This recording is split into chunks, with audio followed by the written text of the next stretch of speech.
మేము నిన్ను స్తుతించడానికి మీరు సహాయం చేస్తూ వచ్చారు. స్తోత్రాలు. నీ వాక్యం ధ్యానించుండగా మీ స్వరం మాకు దయచేయము.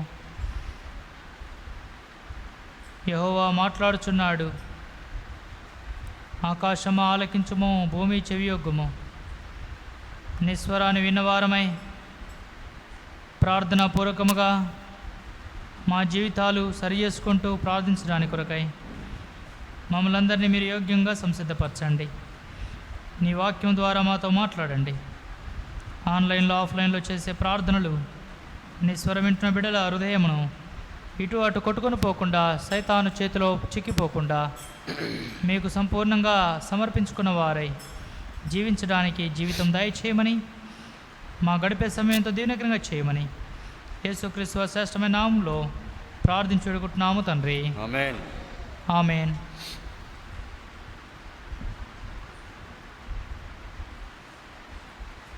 సాయంకాలం వేళలో సంఘ ప్రార్థనగా ప్రార్థన చేయటకు ముందు కొన్ని తలంపులు చూసుకొని ప్రార్థన చేస్తాం. शाम के समय में हम कलीसिया प्रार्थना में कुछ योजनाएं देखकर हम प्रार्थना में जाएंगे। కొత్త నిబంధన नया नियम తీతుకు రాసిన పత్రిక మొదటి అధ్యాయం तीतुस की पत्री उसका पहला अध्याय 9వ వచనం. తీతు పత్రిక మొదటి అధ్యాయం 9వ వచనం. Titus chapter 1 verse 9. తర్వాత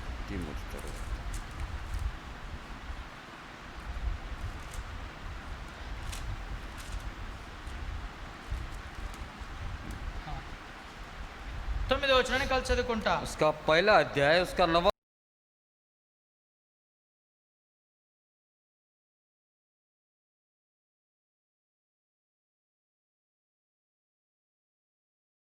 कि शिक्षक उपदेश दे सके और विरोधियों के मुंह में बंद कर सके। ఉండవలెను. పౌలు గారు తీతు ఉండవలసిన విధానాన్ని జ్ఞాపకం చేస్తా ఉన్నాడు. यहाँ पौलुस ने जो तीतु जो रहने का विधान जो है वो याद कर रहा है। वो అనగా తండ్రి పిల్లలు ఎలా ఉండాలి అనే విధానాన్ని బోధిస్తున్నాడు. यानी कि पिताजी चाहता है कि बच्चे कैसे रहना वो यहाँ पे हम देखते हैं। ఆయన ఒక గొప్ప దైవజనుడుగా చిన్న పిల్లలకు లేక చిన్న సేవకులకు ఎలా ఉండాలి, ఎలా ప్రవర్తించాలి అనేది నేర్పిస్తున్నాడు. ये यहाँ पे बड़ा सेवक है जो कि छोटे सेवकों को और बच्चे को कैसे रहना वो यहाँ पे सिखाता है। यहाँ నేడు విశ్వాసులముగా మనము కూడా ఎలా ఉండాలి అనేది నేర్పిస్తున్నాడు. आज हम विश्वासी लोग कैसे रहना वो हमें सिखाता है। కాబట్టి మంచి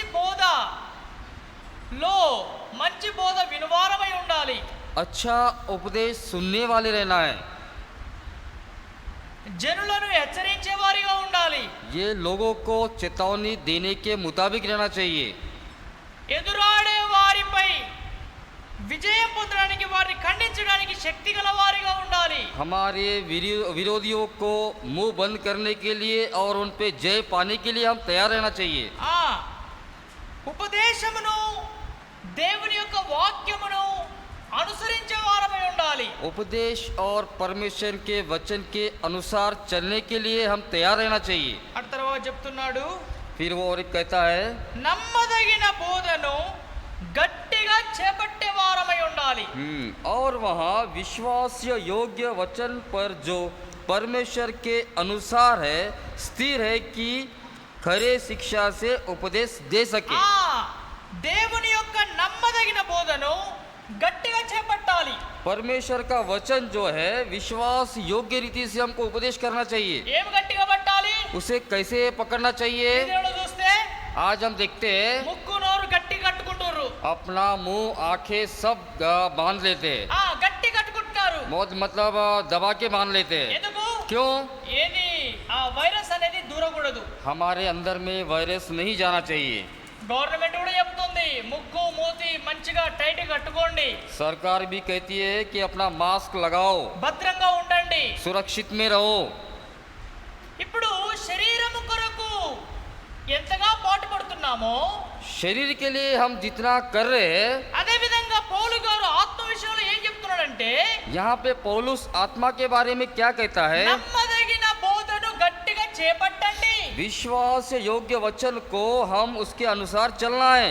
ఈ దినాల్లో ఏదో పనికిమాలిన మాటలు పట్టుకొని ఉండడం కాదు. हम यहाँ आज के दिनों में जो बिगैर काम के बातों को पकड़ के नहीं रखना, వ్యర్థమైన మాటలు, व्यर्थ की बातें, పనికిమాలిన మాటలు, बगैर काम की बातें, లాభం లేని మాటలు, कोई फायदा नहीं उससे, మన జీవితానికి క్షేమం కలిగించని మాటలు, हमारे जीवन में उससे कोई भी भलाई नहीं। క్షేమం లేని దాని కొరకు లోకం ఎంతో ప్రయాసపడతా ఉంది. बगैर भलाई के कामों के लिए दुनिया में बहुत सारे लोग प्रयास कर रहे, వ్యర్థమైన దాని కొరకు ఎంతో ప్రయాసపడుతున్నారు. व्यर्थ कामों के लिए प्रयास कर रहे, నశించిపోయే దాని కొరకు ప్రయాసపడుతున్నారు. नाश होने वालों के कामों के लिए प्रयास कर रहे। ఇక్కడ దేవుని యొక్క వాక్యమే సెలవిస్తుందంటే यहाँ पे परमेश्वर का वचन ये कहता है, నమ్మదగిన బోధన గట్టిగా పట్టుకో. विश्वास के योग्य वचन को पकड़ के रखो। ఏది పడితే అది గట్టిగా పట్టుకోవడానికి అవసరం లేదు. जो बोले वो पकड़ के रखने की जरूरत नहीं। వ్యర్థమైన దాన్ని పట్టుకుంటే నీకు లాభం ఏమీ లేదు. व्यर्थ की चीजों को पकड़ने से आपको उससे कोई फायदा नहीं। కొన్నిసార్లు పట్టుకోవాల్సింది విడిచిపెట్టి విడిచిపెట్టవలసినవి పట్టుకొని ఉంటాం. हम कुछ बार जिसको पकड़ना है उसको नहीं पकड़ते, जो काम में नहीं आता उसको पकड़ लेते। ఏదైతే పట్టుకోమని ప్రభు చెప్తున్నాడో प्रभु कहता है कि इसे पकड़ो, వాటిని విడిచిపెడతాం. उसे हम छोड़ देते। ఏదైతే విడిచిపెట్టమని చెప్తాడో जो छोड़ने के लिए कहता है వాటిని పట్టుకొని ఉంటాం. उसे हम पकड़ लेते। తద్వారా ఎన్నోసార్లు ఆత్మీయ నష్టాలు పొందుతా ఉంటాం. उसके द्वारा हमारे आत्मीयता में बहुत नष्ट पाते हैं हम। అందుకే సాయంకాలం వేళలో इसलिए अच्छा- దేవుని యొక్క నమ్మదగిన బోధను గట్టిగా పట్టుకోవాలట. आज के शाम के समय में विश्वास योग्य वचन को हमको पकड़ कर रखना है, ఆ, దాన్ని వదిలిపెట్టకూడదు. उसे छोड़ना नहीं। అది ఎక్కడ పడిపోకూడదు. वो कहीं भी गिर नहीं जाना, దాన్ని ఎక్కడ విడిచిపెట్టకూడదు. उसे कहीं छोड़ना भी దాన్ని नहीं, ఎక్కడ మర్చిపోకూడదు. उसे भूलना भी नहीं। ఓసారి एक बार ఒక మామ అల్లుడు ప్రయాణం చేస్తా ఉన్నారు. एक मामा और उसका जवई दोनों यात्रा कर रहे। ససూర్ ससुर जी, ఆ మామ అల్లుడు ప్రయాణం చేస్తా ఉన్నారు. ससुर और जवई दोनों भी यात्रा कर रहे। మామ సేవకుడు, उसका ससुर जो है वो सेवक है, ఆయన కొంచెం వృద్ధుడు. वो थोड़ा सा बूढ़ा है, అల్లుడు యవనస్తుడు. और उसका जो जवई है वो जवान है। ఈ అల్లుడు మామకు సపోర్ట్ గా చూసుకోవడానికి మామతో పాటు వస్తా పోతా ఉంటాడు. जो जवई है अपने मामा को सपोर्ट में वो देखते हुए आ रहा है। ఓ రోజు బర్త్డే కొడుకు వెళ్తున్నారు. एक दिन वो अपने जन्मदिन के दिवस के अवसर पर जा रहे, వెళ్ళినారు. गए। అక్కడికి పోయాక वहाँ पे जाने के बाद ఆటో దిగినాక ऑटो उतरने के बाद తలకాయ కొట్టుకుంటుండు. अपना सर पीट रहा। ఎవరు? कौन? అల్లుడు. जवई। మామ అడుగుతుండు, ससुर पूछ रहा, ఏమైంది అల్లుడా, क्या हुआ जवई साहब, ఎందుకు కొట్టుకుంటున్నావు తల क्यों सिर मार रहे हो? అంటే అప్పుడు చెప్తున్నాడు అల్లుడు, तब वो कहता है, మామా ये ससुर जी ఎంత ఘోరం జరిగిందో తెలుసా? कितना भयानक हो गया मालूम है? ఏమైంది? क्या हो गया? చెప్పు. बताओ। ఏం చెప్పాలా మామయ్య? क्या बताओ ससुर जी? ఏం చెప్పలేను. कुछ बता नहीं सकता। అల్లుడా చెప్పు, ఏం కాదు పర్వాలేదు. बताइए जवाई साहब, कोई फर्क नहीं। అప్పుడు చెప్తున్నాడు, तब उसे कहता है, నేను బైబిల్ మర్చిపోయి వచ్చిన. मैं अपना बाइबल को भूल गया हूँ। ప్రియ సహోదరి సహోదరుడా, प्रिय भाइयों बहनों, ఆయన ఏది మర్చిపోయాడు? वो क्या भूल गया? ఏది పట్టుకొని రావాలో जो पकड़ के आना था మందిరానికి లేక బర్త్డేకి ఏది అవసరమో దాన్నే మర్చిపోయి వచ్చాడు. या भवन में या कोई प्रोग्राम में आना था, उसे छोड़ दिया हो। అనేక సార్లు ఏది పట్టుకొని పోవాలో దాన్నే మర్చిపోతా ఉంటాం. हम बहुत बार जिसको पकड़ना है हम उसे भूल जाते। అందుకే దైవజనుడు భక్సింగ్ గారు చెప్పేవాడు, इसलिए हमारे भाई साहब प्रभु के सेवक भक्त सिंह भाई, ఎక్కడికి వెళ్ళినా నీతో పాటు పరిశుద్ధ గ్రంథం బైబిల్ ఉండాలి. आप जहाँ भी जाओ आपके साथ में पवित्र शास्त्र रहना है। పరిశుద్ధ గ్రంథం ఒకవేళ నీ దగ్గర లేకపోతే अगर आपके पास पवित्र बाइबल नहीं रहा, కొన్ని వందల సార్లు సిగ్గుపడాలా. कहीं 100 बार से ज्यादा शर्मिंदा होना चाहिए। ఆ, ఎన్ని వందలట? कितने 100? కీర్తన 119వ అధ్యాయంలో भजन संहिता 119वां अध्याय में 176 వచనాలు ఉంటాయి.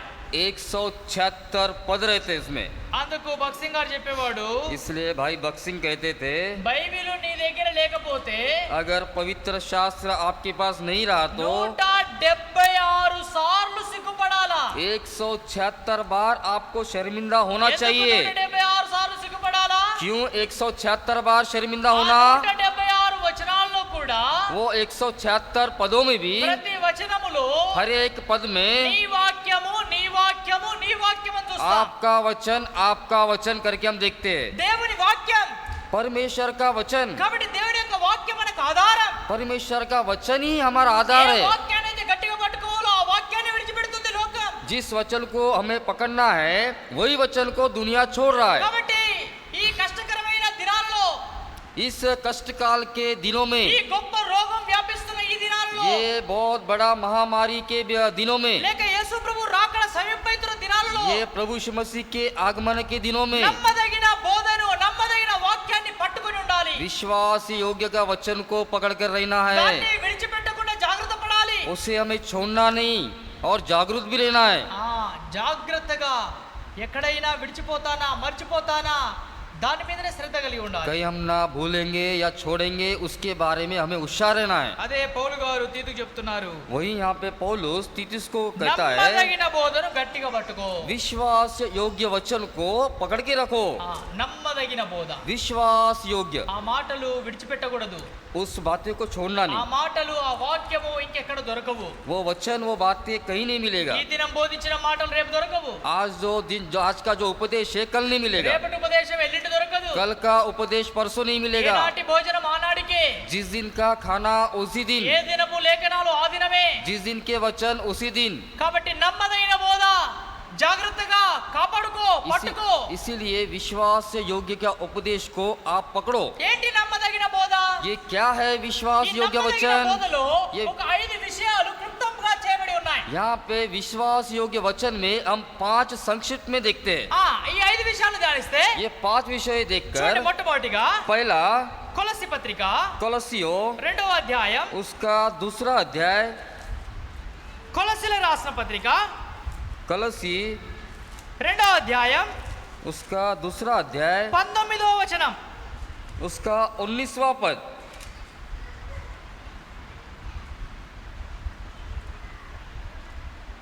శిరస్సును హత్తుకొనని వాడెవడ్ను మీ బహుమానమును అపహరింపనీయకుడి.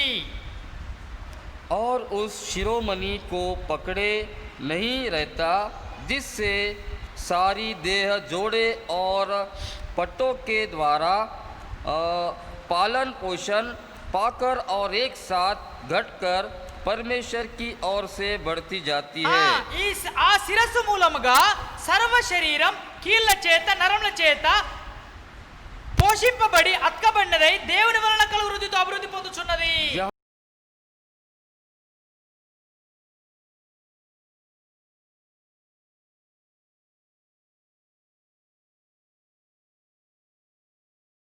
बढ़ती जाती है। శిరస్సు ద్వారా సర్వ శరీరానికి అభివృద్ధి.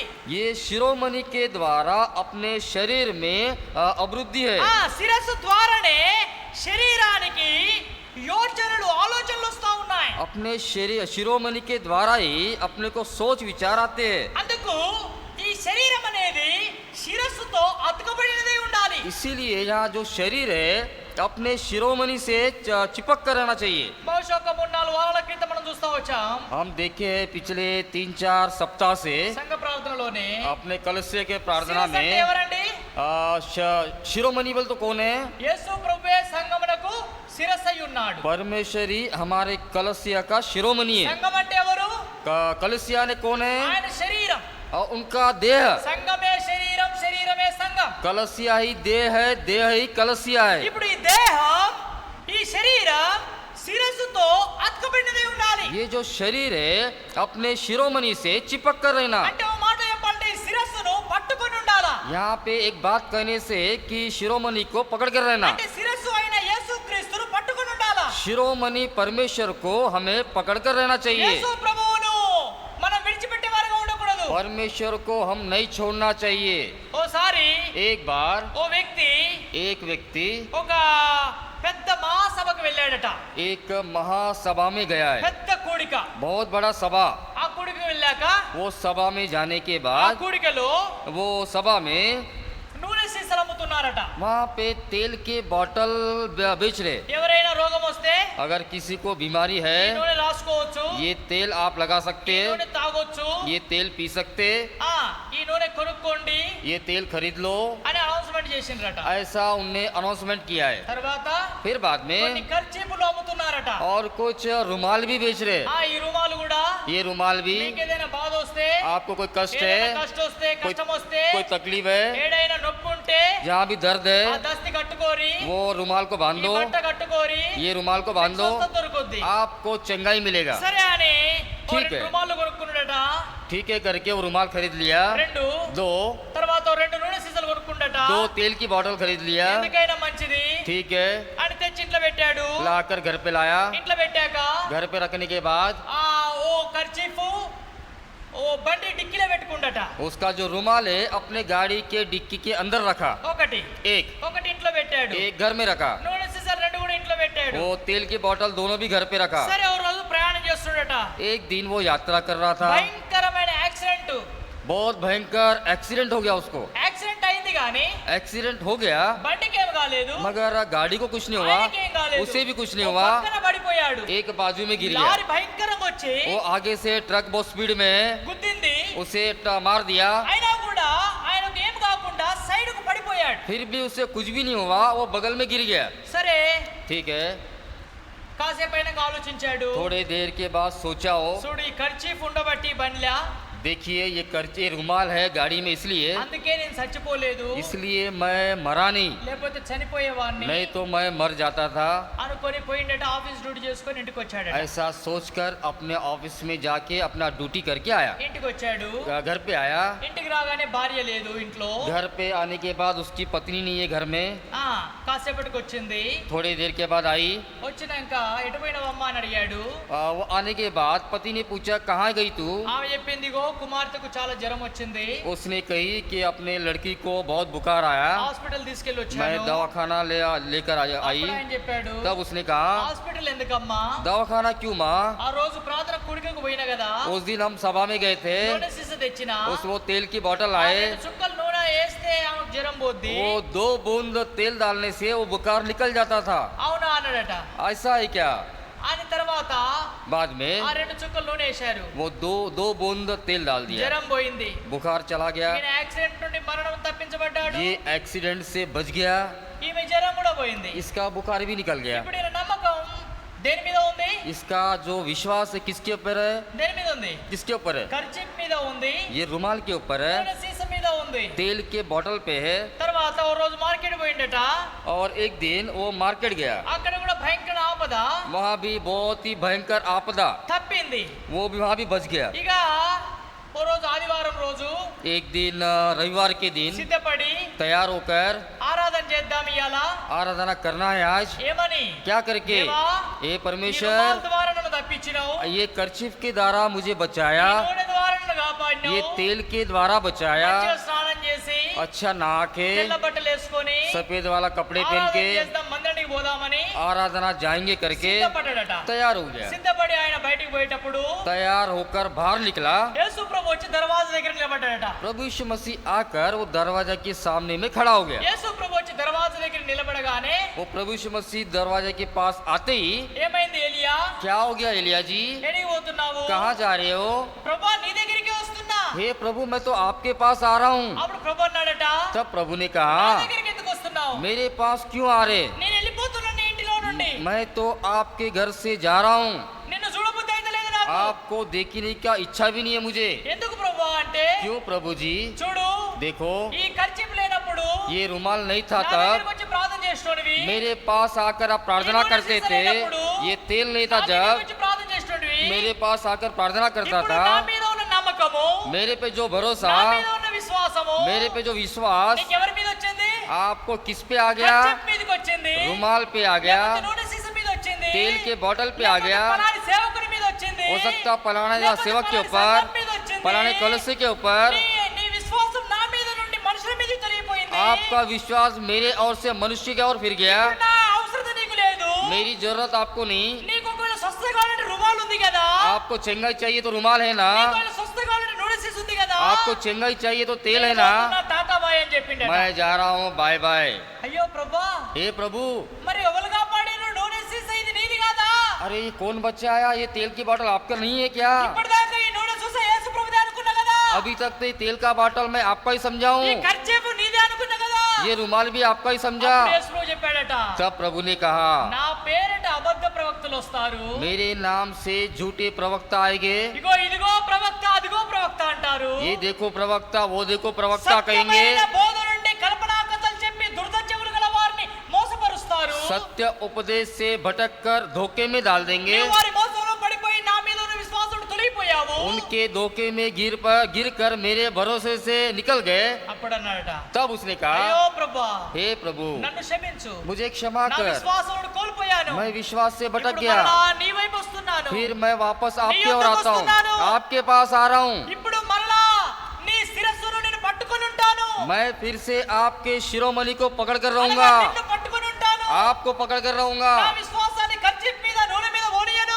मेरे विश्वास को रुमाल के और तेल के और जाने नहीं दूंगा। ఎందుకు చెప్తున్నాను ఈ సన్నివేశం అంటే, क्यों बता रहे ये विषय? ఎంతమంది విశ్వాసం ప్రభువు మీద నుండి మనుషుల మీదకి తొలగిపోయింది నేటి बहुत కాలంలో. सारे लोगों का विश्वास परमेश्वर से भटक कर मनुष्यों की ओर गिरा। ఎంతమంది విశ్వాసం దేవుని మీద నుండి అనేక కనబడే మనుషుల మీదకి వెళ్ళిపోయింది. बहुत सारे विश्वास परमेश्वर की ओर से निकल कर मनुष्य की ओर चला गया। అదిగో స్వస్థత అక్కడ ఉంది, देखिए चंगाई वहाँ है, అదిగో అక్కడ ప్రార్థన ఉంది, देखिए वहाँ అదిగో प्रार्थना, అక్కడ విశ్వాసం ఉంది. देखिए वहाँ विश्वास। ప్రియ సహోదరి సహోదరులు, దేవుని యొక్క వాక్యం సెలవిస్తుందంటే, प्रिय भाइयों बहनों, पवित्र शास्त्र कहता है, నీవున్న పాటున యేసు ప్రభువుని హత్తుకోవాలి, आप जहाँ पे भी हो परमेश्वर को पकड़ कर रहना। ఉన్న పాటున యేసు ప్రభువుని పట్టుకోవాలి, आप जहाँ भी है परमेश्वर को पकड़ कर रहना। ఉన్న పాటున యేసు ప్రభువుని వదిలిపెట్టి आप जहाँ भी है वहाँ पे परमेश्वर छोड़कर ఎక్కడికో పోతున్నావు. कहीं तो भी जा रहे అందుకే हैं। లోకంలో సామెత ఉంది, इसीलिए दुनिया में एक कहावत है, ఊళ్ళో రాళ్ళు లేవని పర్వతం మీదకి ఎక్కడికో పోయినట్టు పళ్ళెర కొట్టుకోవడానికి. गांव में पत्थर नहीं है करके वो अपने दांत तोड़ने के लिए पहाड़ पर गया। లేవా రాళ్ళు ఊళ్ళో? गांव में पत्थर नहीं है, ఎందుకు పర్వతానికి పోవాలా? क्यों పहाड़ पे जाना? ఎంత గుడ్డివారు అయిపోయారు, कितने अंधे हो गए, ఎంత మూర్ఖులైపోయారు. कितने मूर्ख बन అందుకే गए। వాక్యం సెలవిస్తుంది, इसलिए वचन कहता है, సత్యమైన నిజమైన బోధను పట్టుకొని ఉండండి. सत्य वचन को उपदेश को पकड़ कर रखो, నమ్మదైన బోధను పట్టుకోవాలి. विश्वास योग्य वचन को पकड़ रखो।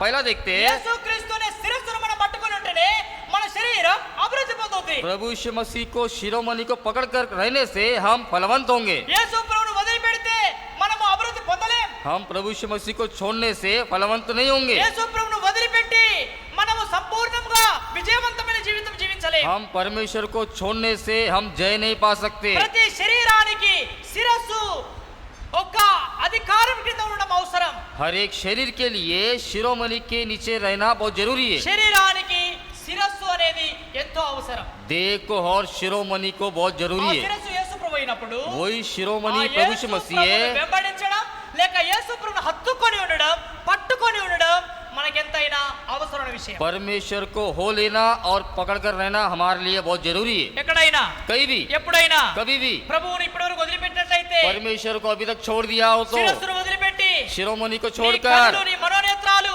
आपकी आंखें మనుషుల వైపు, मनुष्य के ओर, బోధకుల వైపు, सेवक के ओर, సమాజాల వైపు, समाज के ओर, ప్రాంతాల వైపు, गाँव के ओर, ఖర్చీపుల వైపు, रुमाल के ओर, నూనె వైపు, तेल के ఎక్కడి ओर వరకైనా పోతే कहीं भी अगर गया ఒకసారి तो ప్రభు యొద్దకు వచ్చి పశ్చాత్తాపడు. एक बार प्रभु जी के पास आकर कबूल ప్రభువా, कर నా लो, మనసును అటు ఇటు కొట్టివేశాను. हे परमेश्वर मेरे मन को उधर इधर भटक गया है। మనుషుల దగ్గర లేదు, मनुष्य के पास नहीं है, ఈ కనబడే వస్తువుల దగ్గర లేదు, जो दिखाई देता ये वस्तु के पास भी नहीं। కనబడని ప్రభు యొద్ద ఉంది నిజమైన రక్షణ, నిజమైన భద్రత, స్వస్థత. जो नहीं दिखता वो परमेश्वर के पास है, वही है हमारी चंगाई, हमारी रक्षा। మొట్టమొదటిగా ఏం చూస్తున్నాం? पहला क्या देखे, యేసు ప్రభు అనే శిరస్సును హత్తుకొని మనం కాపాడబడాలా. यहाँ पे परमेश्वर के शिरोमणि को चिपक कर रहना है, ఆ శిరస్సును పట్టుకోవాలా, वो शिरोमणि को पकड़ना, పోనీయొద్దు, जाने नहीं देना, విడిచిపెట్టనియొద్దు. छोड़ना नहीं। రెండవది दूसरा రండి, आइए యెషయా గ్రంథం एशिया 33వ అధ్యాయం, उसका 37वां अध्याय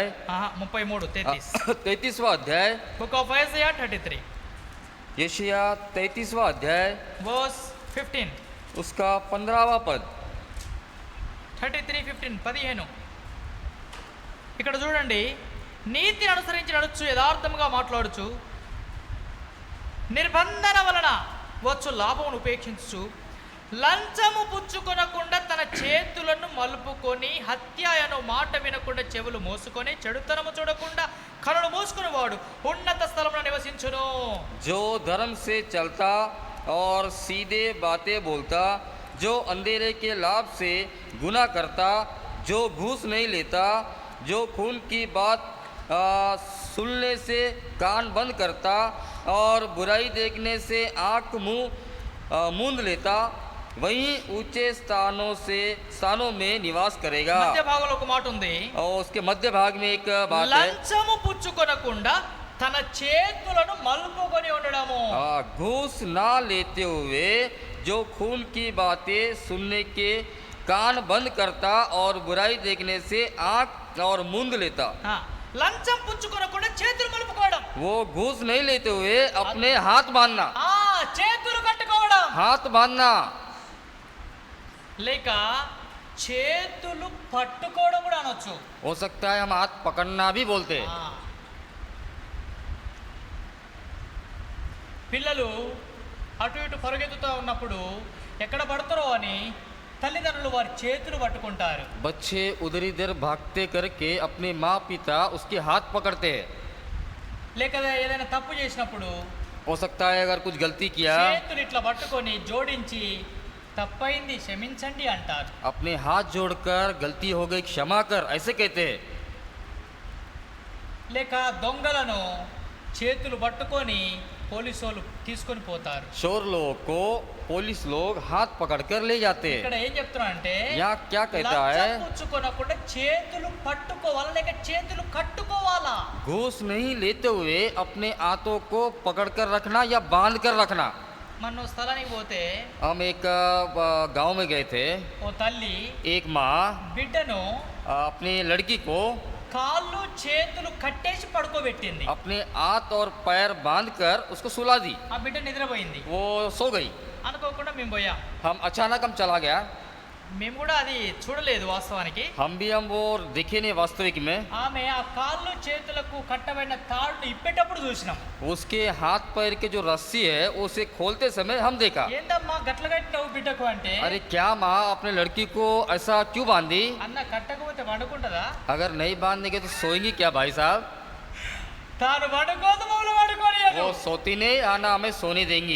ఎందుకంటే కాళ్ళు చేతులు అనుకుంటున్నావు? क्यों हाथ पैर बांधी मैं? బయట మట్టి తింటది, वो बाहर में मिट्टी खाती है, లేకపోతే ఆ గోడల మీద రాపుతుంది, वो अपनी दीवार पर लिखती है, అది పడుకోదు. वो सोती नहीं. అందుకే కాళ్ళు చేతులు కట్టేసి ఏడిపించి కొంచెం కొట్టుకుంటా పడుకోబెట్టి इसीलिए उसके हाथ पैर बांध कर रुला कर उसे सुला दी. చేతులు కట్టడం हाथ बांधना. అదే చెప్తున్నాడు ఇక్కడ. రెండవదిగా यहाँ दूसरा यही बताता है, దేవుని వాక్యం నిలబడే బిడలముగా परमेश्वर के वचन में हम खड़ा रहना, తప్పు చేయకుండా మన చేతులు కట్టుకోవాలా. हम गलती नहीं करना, अपने हाथ के हाथ లంచం पकड़ कर పుచ్చుకోకుండా रखना, నా చేతులు కట్టుకోవాలా. घूस ना लेते हुए अपने हाथों को पकड़ कर रखना. భక్సింగ్ గారు ఒకసారి సాక్షి చెప్తా వచ్చాడు. भाई बक्सिंग साहब एक गवाही बताते అయ్యా, आया, సిగరెట్ తాగు అంటే अरे आप सिगरेट पियो, నాకు చేతులు లేవు అని చెప్పాడట. मुझे तो हाथ नहीं है. ఏందయ్యా చేతులు ఉన్నాయి, బైబిల్ చదువుతున్నావు కదా अरे क्या बात है भाई साहब, आपको तो हाथ है, बाइबल भी पढ़ रहे. అంటే అప్పుడు చెప్పాడట, तब उसने ఈ कहा, చేతులు బైబిల్ చదవడానికే గాని మిగతా అపవిత్రమైన కార్యాలు చేయడానికి కాదు. ये जो हाथ है केवल बाइबल पढ़ने के लिए है, परंतु अपवित्र कामों के लिए ఈనాడు नहीं. ప్రార్థన చేయడం ముందుగా రెండవదిగా అపవిత్రమైన పనుల నిమిత్తమై మన చేతులు పట్టుకోవాలి లేక కట్టబడి ఉండాలి. हम प्रार्थना करने के पहले हमारे हाथ बांध कर रहना चाहिए. తప్పు విషయమై చేతులు ముందుకు సాగకూడదు. गलती के लिए हमारे हाथ आगे फैलाना नहीं. అందుకే పిలాతు इसलिए पिलात యేసు ప్రభు మరణానికి ముందు प्रभु यीशु मसीह के मृत्यु के पहले ఏం చేశాడు? क्या किया? ఆయన మరణం విషయంలో నేను ఉత్తరవాదిని కాను. उसके मृत्यु के लिए मैं कोई उत्तरवादी नहीं हूँ. ఏం చేశాడు? పోయి क्या किया? చేతులు కడుక్కున్నాడు. अपने हाथ धोया. ఆయన మరణం యొక్క శిక్ష మీరే చూసుకోరి. उसका जो मृत्यु की जो शिक्षा है वो आप ही देख लो. అప్పుడు అక్కడ ఉన్న వాళ్ళంతా అన్నారు, तब वहाँ पे जो भी लोग थे उससे ఆయన कहा, రక్తం మా మీద మా పిల్లల మీద ఉండును గాక. उनका लहू हमारे बच्चों पर रहे. ప్రియ సహోదరి సహోదరుడా, ప్రార్థించక ముందుగా प्रिय भाइयों बहनों, प्रार्थना करने के पहले నీ చేతులు आपके हाथ ఎలాంటి మురికిలో ఉన్నాయి, कैसे गंदगी में है, ఎలాంటి పాపంలో పట్టబడుతూ कौन ఉన్నాయి. से पापों में है। అయితే ప్రభు వాక్యం సెలవిస్తుంది, यहाँ पे प्रभु का वचन कहता है చెడు చేయకుండా చేతులు పట్టుకోవాలి, లేక చేతులను ఆ, బంధించుకోవాలి. अपने घूस ना लेते हुए अपने हाथ को पकड़कर रखना और बांधना। ఏ చెడు విషయములో చోటు ఇవ్వకుండా, ఏ చెడు విషయంలో చేయకుండా మన చేతులు అటు పోకుండా వెనకకు లాక్కోవాలి. कोई गलत कामों में अपना हाथ ना फेरते हुए अपने हाथों को पीछे लेना चाहिए। మొదటిది ఏం చూస్తా వచ్చాం, पहला हम क्या देखते हुए है, శిరస్సు అయిన యేసు ప్రభువును పట్టుకొని ఉండాలి. शिरोमणि को परमेश्वर को पकड़ कर रहना, చెడు చేయకుండా మన చేతులు కూడా పట్టుకోవాలి. बुराई ना करते हुए हमारे हाथों को भी पकड़ कर रहना। మూడవ మాట, तीसरी बात, ఫిలిప్పీలకు రాసిన పత్రిక फिलिपियो 2వ అధ్యాయం उसका दूसरा अध्याय 16వ వచనం.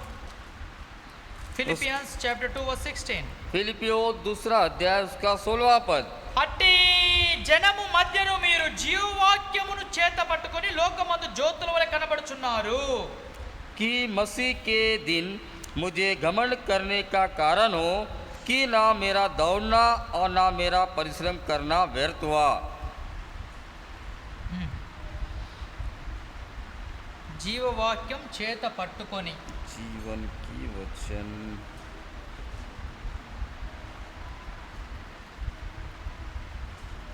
లేదా एक मिनट, जिनके बीच में तुम जीवन का वचन, 15వ వచనం. हाँ, 15వ హిందీలో వచనం. 15లో ఉంది.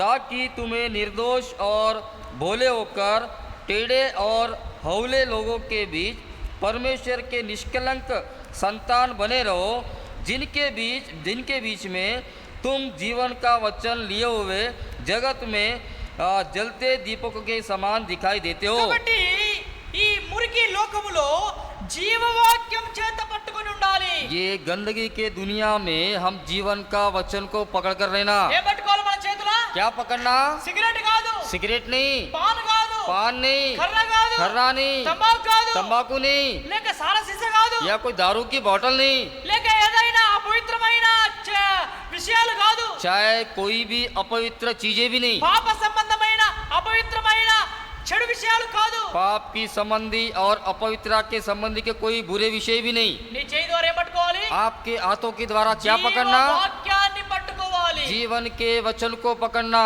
ఓసారి एक बार ఓ పిల్లోడు एक बच्चा తన చేతిలో సిగరెట్ పట్టుకొని పోతున్నాడు. अपने हाथ में सिगरेट पकड़कर जा रहा था। ఏంద్రా సిగరెట్ తాగుతావా అంటే, अरे क्या रे तू सिगरेट पीता है? లేదు నేను దాగా अरे मैं तो नहीं पीता, మా నాన్నకు తీసుకొని పోతున్నాను. मेरे पिता के लिए मैं ले जा रहा हूँ। అంటే పిల్లలు ఆ చేతిలో పట్టుకున్నారంటే ఆ చేతులు అపవిత్రమైనట్టే. यानी कि बच्चे हाथ में पकड़ा, इसका मतलब कि वो अपवित्र हो गए। తండ్రులు అపవిత్రం అవుతున్నారు యథావిధిగా. पिता तो वैसे ही अपवित्र हो रहे, అదే సమయంలో ఆ తండ్రులు తాగుతూ పిల్లలు కూడా చెడగొడుతున్నారు. उसी समय में अपने बच्चों को भी बिगाड़ रहे, పిల్లలు కూడా చెడు విషయాలు నేర్పిస్తున్నారు. अपने बच्चों को भी बुराई काम सिखा रहे। కాబట్టి దేవుని పిల్లలుగా మన చేతిలో ఏముండాలి? జీవవాక్యం ఉండాలి. इसलिए हम परमेश्वर के संतान है, इसलिए हमारे हाथों में जीवन का वचन మన रहना। చేతిలో దేవునికి సంబంధమైన వస్తువులు ఉండాలి. हमारे हाथों में परमेश्वर के संबंधी के वचन रहना चाहिए। పరిశుద్ధ వస్తువులు, पवित्र वस्तु, పరిశుద్ధ గ్రంథం, पवित्र शास्त्र, పరిశుద్ధ పని, पवित्र काम, పరిశుద్ధ సేవ,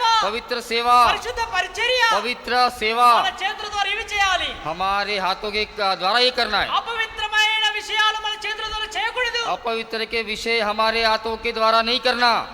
మన చేతిలో అపవిత్రత కనబడకూడదు. हमारे हाथों में अपवित्रता नहीं दिखना। పవిత్రమైన పరిశుద్ధ గ్రంథం దేవుని వాక్యమును చేతబట్టుకొని, జీవవాక్యమును చేతబట్టుకొని జ్యోతుల్లో ప్రకాశించే వారిగా ఉండాలి. पवित्र शास्त्र हमारे हाथों में लेकर दीपकों के ज्योति के मुताबिक रहना चाहिए। యేసు ప్రభువును పట్టుకోవాలి. परमेश्वर को पकड़ना। రెండవది, दूसरा, మన చేతులు చెడు చేయకుండా పట్టుకోవాలి. हमारे हाथ को बुराई ना करते हुए पकड़ना। చేతులు పట్టుకోవాలా? हाथों को पकड़ना, ఒకదాన్ని ఒకటి. एक में और एक। ఏదన్నా తెలియకుండా ఒకటి తప్పు చేయడానికి పోతే, अगर हम ना जानते हुए अगर कोई गलती करते हैं, ఒక చెయ్యి పోతే एक अगर हाथ जाता है, ఇంకో చెయ్యి పోయి ఏం చేయాలా? दूसरा हाथ जाकर क्या करना? ఆపాలి దాన్ని. उसे पकड़कर ఏయ్, वापस ఈ लेना। పని చేయకూడదు నువ్వు. अरे ये काम नहीं ఇది करना, నీ పని కాదు. ये तुम्हारा काम नहीं। ఒకవేళ ఇంకో చెయ్యి అట్లా చేయకపోతే अगर वो दूसरा काम ऐसा नहीं करेगा, వాక్యంలో ఏముందంటే, वचन में क्या है? రెండు చేతులు కలిగి నరకాని పోడు కంటే ఒక చేయి కలిగి పరలోకం పోయేవాడు ధన్యుడు. दो हाथ पाकर स्वर्ग में जाने से अच्छा एक दो बराबर। हाथ से दो हाथ पाकर स्वर्ग में जाने से अच्छा आप एक हाथ पाकर जाना अच्छा है। नरक में जाने से अच्छा हाँ, दो हाथ पाकर नरक में जाने से अच्छा एक हाथ पाकर एक हाथ पाकर स्वर्ग में जाना अच्छा।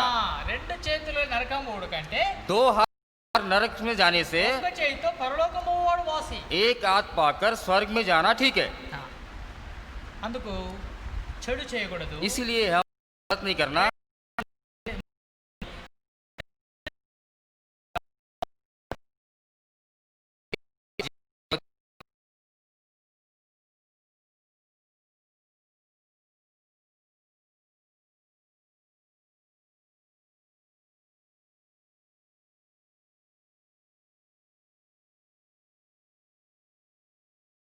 వేసి విశ్వాస విషయమై ఓడబద్దలైపోయిన వారి వలె చెడిపోయి ఉన్నారు।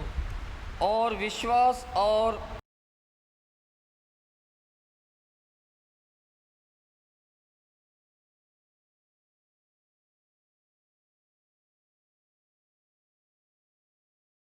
डूबा गया, అంటే విశ్వాసము నుండి వెళ్ళిపోయినరు। यानी कि विश्वास से चले गए। నాలుగోదిగా మనం ఏం చేయాలి?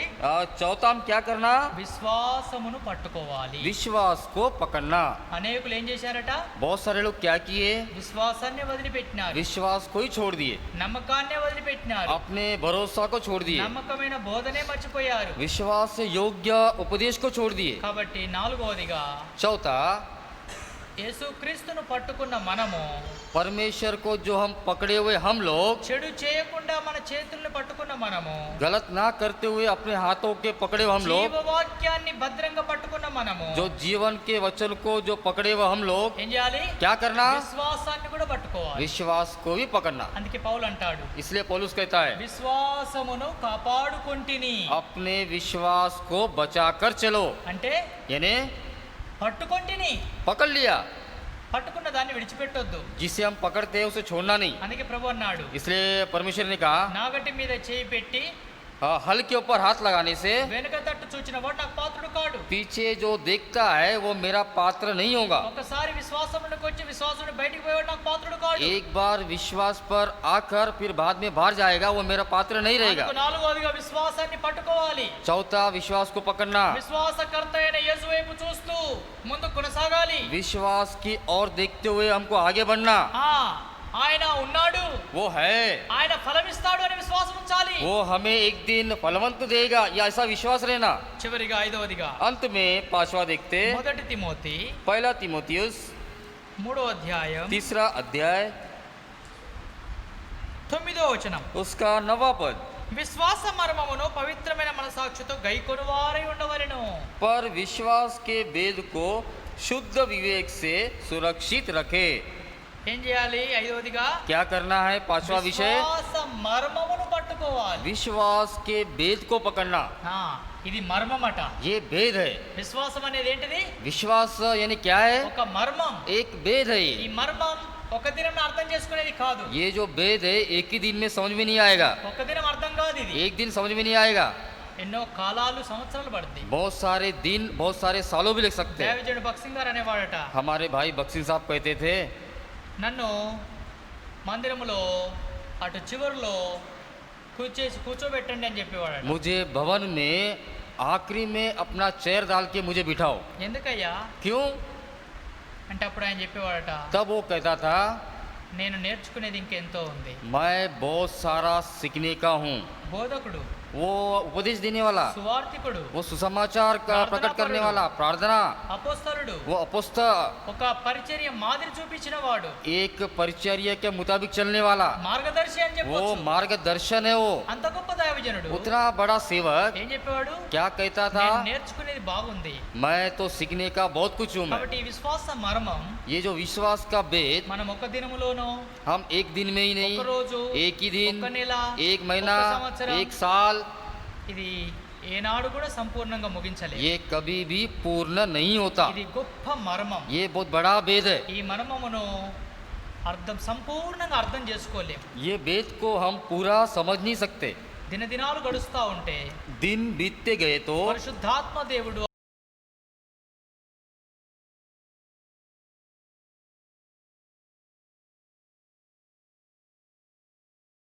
ప్రతి మర్మం ఒకేసారి అన్ని అనుభవాలు చూడలేం. हर एक भेद एक ही बार देख नहीं सकते, కాబట్టి చూస్తా ఉన్నాం, इसलिए हम यहाँ देखते हैं 5 విషయాలు చూస్తా వచ్చాం. 5 विषय देखते हुए आए। నమ్మదగిన బోధను పట్టుకొని ఉండాలి. विश्वास योग्य उपदेश को पकड़ कर रहना। నమ్మదగిన బోధ ఏంటంటే विश्वास योग्य का उपदेश क्या है? మొదట చెప్పాడు, पहला हम बताए యేసు ప్రభువే నమ్మదగిన బోధకుడు. परमेश्वर ही विश्वास योग्य ఆ బోధకుడా, उपदेश देने वाला, సద్బోధకుడా అని పిలిచారు. उपदेश देने वाला।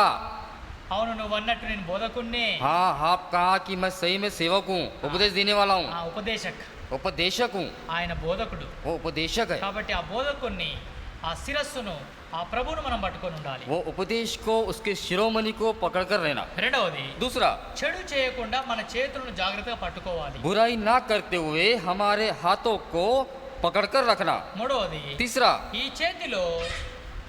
ఈ చేతి ద్వారా జీవవాక్యాన్ని పట్టుకోవాలి. ये हाथों के द्वारा जीवन का वचन को पकड़ कर रखना। నాలుగోది ఏం చూస్తున్నాం? चौथा हम क्या देखे? విశ్వాసాన్ని పట్టుకోవాలి. विश्वास को पकड़ कर रखना, విశ్వాసాన్ని వదిలిపెట్టొద్దు. विश्वास को छोड़ना नहीं। చివరిగా ఐదవదిగా, अंत में पांचवा, విశ్వాసమే కాదు, विश्वास ही नहीं, విశ్వాసంలో ఏముందట? विश्वास में क्या है? మర్మం.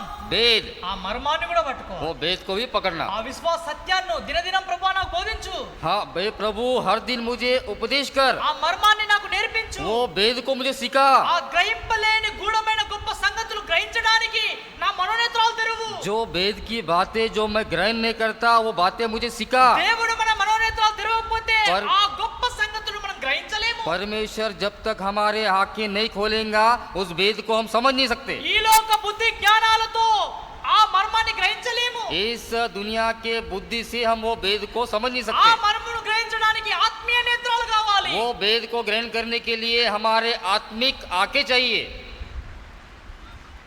ఆత్మీయ నేత్రాలు లేకుండా ఆ పరమ కానాను, ఆ విశ్వాస భేద, ఆ విశ్వాస మర్మాన్ని గ్రహించలేము. हमारे आत्मिक नेत्र नहीं है तो हम वो विश्वास भेद को जान नहीं सकते।